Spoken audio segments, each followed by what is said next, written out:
Hello भाइयों। मेरा नाम अक्षय सक्सेना है। मैं दुर्ग छत्तीसगढ़ में रहता हूँ। मैंने एक यूट्यूब चैनल शुरू किया था जिसका नाम है लव एट फर्स्ट बाइट। ये यूट्यूब चैनल शुरू करने का मेरा मेन मकसद था कि मैं इंडियन स्ट्रीट फूड्स को एक्सप्लोर करूँ। कहाँ कैसा फूड मिलता है, क्या रेट्स है, कहाँ नया वैरायटीज़ मिलती है, इन सब चीज़ को एक्सप्लोर करना चाहता था मैं। कुछ दिन पहले ही मैंने शुरू किया था एक यूट्यूब चैनल, ठीक है। पर कुछ कारणों की वजह से मैं वीडियो अपलोड नहीं कर पाया। सबसे बड़ा मेन कारण है उसका, वो है लॉकडाउन। कभी लॉकडाउन तो कभी नाइट कर्फ्यू तो कभी कुछ, ठीक है। आज मैं सोच रहा हूँ कि लॉकडाउन पे ही कुछ चर्चा करते हैं। ये लॉकडाउन क्यों लगाया जा रहा है? जब ये कोरोना वायरस नया नया इस कंट्री में आया था, पूरी कंट्री इस चीज़ से घबरा गई थी।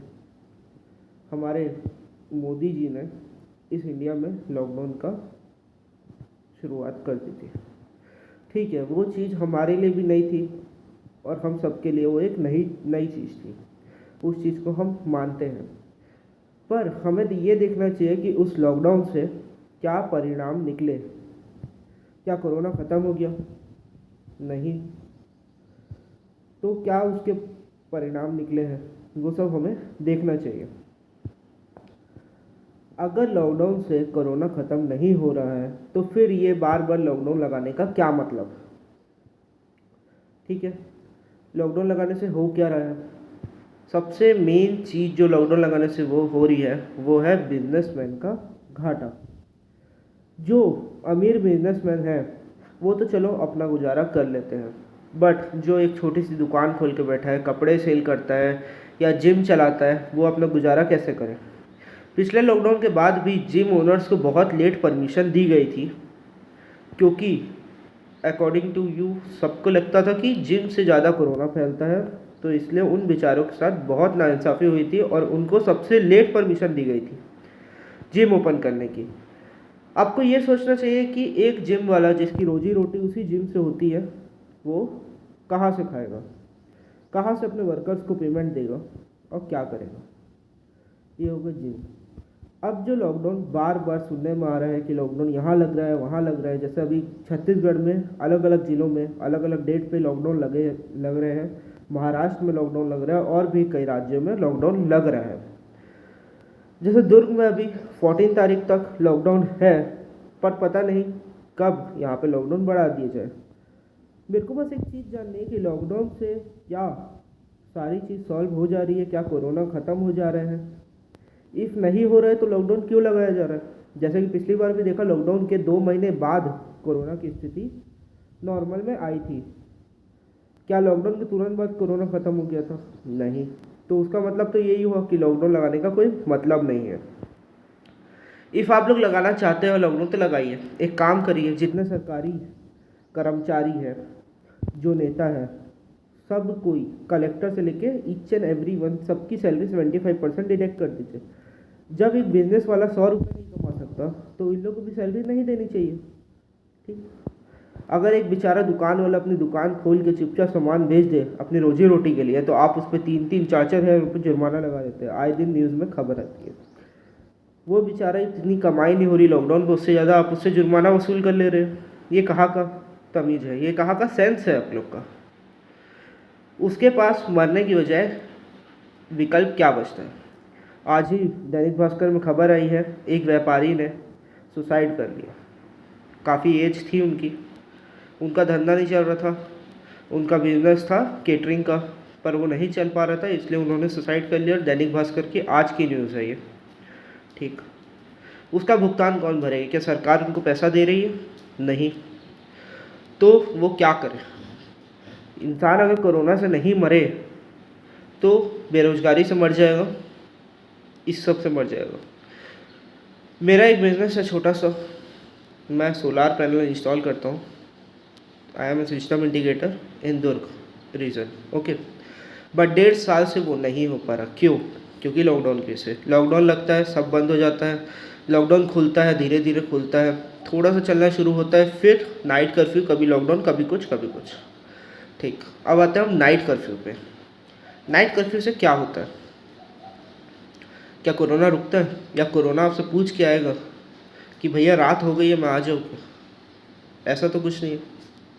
तो सिर्फ नाइट कर्फ्यू लगाने का तो सेंस ही नहीं है। तो क्यों लगता है नाइट कर्फ्यू? भीड़ आपको दिन में उतनी ज़्यादा दिख जाएगी। नाइट कर्फ्यू से सबसे ज़्यादा लॉस होता है वो है होटल वालों का। एक होटल वाला जिसकी सबसे ज़्यादा बिक्री होती है नाइट में, वो बेच ही नहीं पा रहा, वो खाना सर्व ही नहीं कर पा रहा, वो उसका पूरा माल बर्बाद जा रहा है। तो वो कहा जाए, सबसे ज़्यादा जब बिकने का टाइम आता है, होटल चलने का टाइम आता है, तभी आप लॉकडाउन लगा देते हैं, आप नाइट कर्फ्यू का ऐलान कर देते हैं, आप संडे को बंद कर देते हैं, जब उनको बिक्री के ज़्यादा चांसेस है। तो उनके लिए तो सब कुछ बर्बाद है। एक होटल वाले के लिए कौन सोचेगा? एक मजदूर के लिए कौन सोचेगा? मजदूर अपना रोजी रोटी कमाता है, ठीक है, दिन का कमाता है तो वो रात को खा पाता है। अब उसका आपने लॉकडाउन लगा दिया, 8 दिन का, 10 दिन का, 15 दिन का, हर जगह अलग अलग लॉकडाउन लग रहे हैं। वो बेचारा कमाएगा नहीं तो खाएगा कहाँ से? एक सब्जी वाला बेचेगी नहीं तो खाएगी कहाँ से? अपनी ही सब्जी खाती रहे, बच्चों को क्या खिलाएगी? या लोग कितने दिन का स्टॉक अपने घर में रख सकते हैं? आप अब धीरे से 4 दुकानें खोल देंगे, राशन वालों की दुकान चलेगी, इसका बंद होगा, उसका बंद होगा, कपड़े वाले कहा जाए, क्या सारा कोरोना कपड़ों से फैल रहा है, जिम से फैल रहा है, किससे फैल रहा है? आप एक काम करिए, या तो सबके अकाउंट में 5-5, 10-10 लाख रुपए जमा करवा दीजिए एंड बोल दीजिए कि भैया आप आराम से बैठिए, आपको ना कोई किस्त देनी है ना कुछ। एक व्यापारी अपनी दुकान संभालने के लिए कई तरह के लोन लेके रखता है। अब वो लोन कैसे पटाए अपना? जिसका 2-2, 3-3 लाख रुपए महीने की किस्त जाती है, 20-20, 40-40 हज़ार रुपये किस्त जाती है, वो कैसे पटाए अपना लोन? क्या सरकार उसकी मदद कर रही है? पिछली बार सरकार ने मदद की, डेट आगे बढ़ा दी, ये नहीं हुआ कि 4 महीने का लोन माफ़ कर दिया जाए। क्यों? ठीक है, नहीं करे, आप लोग के लिए भी नहीं था, हमारे लिए भी नहीं था, पर अब उसकी जिम्मेदारी कौन लेता है? लॉकडाउन लगाने का तो कोई सेंस ही नहीं है। 10th और 12th के बच्चे अपना करियर रोक के बैठे हैं। आप लोग पेपर नहीं हो रहे कोरोना की वजह से, ये नहीं हो रहा कोरोना की वजह से, कोरोना कोरोना कोरोना, 24 घंटे कोरोना। एक चीज़ और जानना चाहता हूँ, जब कोरोना स्टार्ट हुआ था उस टाइम को आज 1 से 1.5 साल हो चुका है। आपने 1 से 1.5 साल में क्या किया? आपने क्यों वेंटिलेटर्स का इंतज़ाम नहीं किया? क्यों हॉस्पिटल नहीं बनवाए? आपने सारा पैसा किस पे लगाया? ब्रिज बनवाने पे, ओवर ब्रिज बनवाने पे। क्यों? जनता की सेवा कर रहे हैं। अगर आपको जनता की सेवा करनी थी तो आप हॉस्पिटल्स बनवाते, वेंटिलेटर्स बनवाते, ये सब काम करते तो 1.5 साल में बिस्तरों की कमी नहीं होती। आए दिन खबर आ रही है रोड पे लोग बैठ के, हॉस्पिटल के बाहर बैठ के ऑक्सीजन सिलेंडर से ऑक्सीजन ले रहे। क्यों? बेड नहीं है। अगर इतनी महामारी की चिंता थी तो आपने हॉस्पिटल क्यों नहीं बनवाया 1.5 साल में? क्या किया आपने? इतनी बड़ी महामारी के लिए आपने किया क्या? आप ये सोचिए। आप जब आपका मन करता है आप लॉकडाउन लगा देते हैं, जब आपका मन करता है आप लॉकडाउन धीरे धीरे हटाते, धीरे धीरे हटाते। एक व्यापारी कहाँ से कमाए, कहाँ से खाए? एक रोजी वाला मजदूर कहाँ से खाए? वो दिन का 250 से 300 रुपये कमाई करता है, तब रात को अपने खा पाता है, अपने बच्चों को खिला पाता है। वो कहाँ जाए मरने? किसके पास जाए? आप लोग बोल देते हैं कि हाँ जनता मदद करेगी, जनता खाना देगी। एक मजदूर मजदूरी इसलिए कर रहे हैं, उसे भीख मांग के नहीं खानी है, मेहनत का खाना है। आप लोग मेहनत करने ही कहाँ दे रहे हैं? आप लोग तो उसे भीख मांगने पे तुले कि भैया भीख मांग के खाओ किसी से। वो मजदूरी कर ही इसीलिए है, उसको भीख नहीं मांगनी है करके। नहीं तो एक भिखारी भी भीख मांग के खा लेता है, वैसे मजदूर भी खा लेगा, उसे क्या दिक्कत है? वो अपनी मेहनत का खाना चाहता है, पर आप मेहनत करने दे तब तो। या तो आप एक डेट बता दीजिए कि हाँ 10 दिन बाद, 15 दिन बाद हम लॉकडाउन लगा देते हैं, कोरोना ख़त्म हो जाएगा। तो आप एक काम करिए, पूरे इंडिया में लॉकडाउन लगा दीजिए एंड कोरोना ख़त्म हो जाएगा, बात ख़त्म हो गई। इफ़ ऐसा नहीं हो सकता, आपको भी पता है कि लॉकडाउन से कोरोना ख़त्म नहीं होगा, या आप लोग के अकॉर्डिंग चैन टूटती है, वैसा भी कुछ नहीं होता, ये आप लोग को भी पता है और हमें भी पता है। देन ऑल्सो क्यों लगाया जा रहा है लॉकडाउन? किसको गुमराह कर रहे हैं आप लोग? आप लोग क्या साबित करना चाहते हैं? आपके टाइम टू टाइम इलेक्शंस हो रहे हैं, आईपीएल चल रहा है, मूवी की शूटिंग चल रही है, ड्रामा की शूटिंग चल रही है, सब कुछ हो रहा है।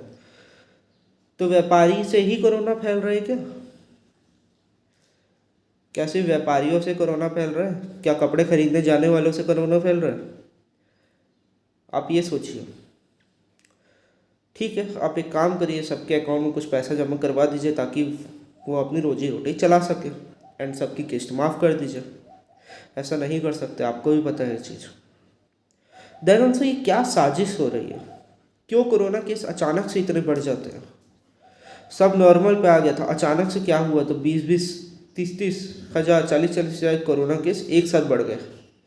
ऐसा क्या हो गया? क्या किसी ने ऊपर से विस्फोट किया कोरोना का, वायरस का? नहीं, ये चीज़ आप लोग भी जानते हैं, ऐसा कुछ नहीं होता। तो इस चीज़ पर गौर फरमाने वाली बात है। मैं चाहता हूँ यहाँ की जनता से कि इस चीज़ के विरोध करें। जैसे महाराष्ट्र में पूरे व्यापारी उतर चुके हैं विरोध के लिए, लॉकडाउन के लिए, क्योंकि उन्हें भी पता है कि वो कमाएंगे नहीं तो खाएंगे क्या। इस चीज़ का विरोध आपको, हमको, सबको मिलके ही करना पड़ेगा। अगर लॉकडाउन से समाधान निकलता है तो कृपा करके लॉकडाउन लगाइए, पर आपको ही पता है कि लॉकडाउन से कोई समाधान नहीं निकल रहा। पिछले साल भी 400 व्यापारियों ने सुसाइड किया था, एंड इस साल वो नौबत ना आए, इसलिए मैं चाहता हूँ आप सब लोग जागरूक हो इस चीज़ के लिए। इस चीज़ के लिए आप लोग आगे बढ़िए एंड सपोर्ट कीजिए इस चीज़ में। इस चीज़ के लिए आप लोग बोलिए कि लॉकडाउन लगाने से कुछ नहीं हो रहा तो लॉकडाउन मत लगाइए।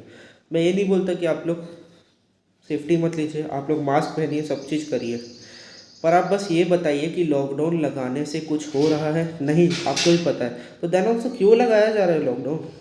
आप लोग प्रिकॉशंस लीजिए, अपने काम पे जाइए, बात ख़त्म। मैं चाहता हूँ छत्तीसगढ़ सरकार से, महाराष्ट्र सरकार से इस चीज़ पे ध्यान दीजिए कृपा करके, क्योंकि व्यापारी नहीं तो ऐसे ही मर जाएगा। कम से कम उनके लिए कुछ सोचिए, और रोजी लेबर के लिए कुछ सोचिए। Thank you.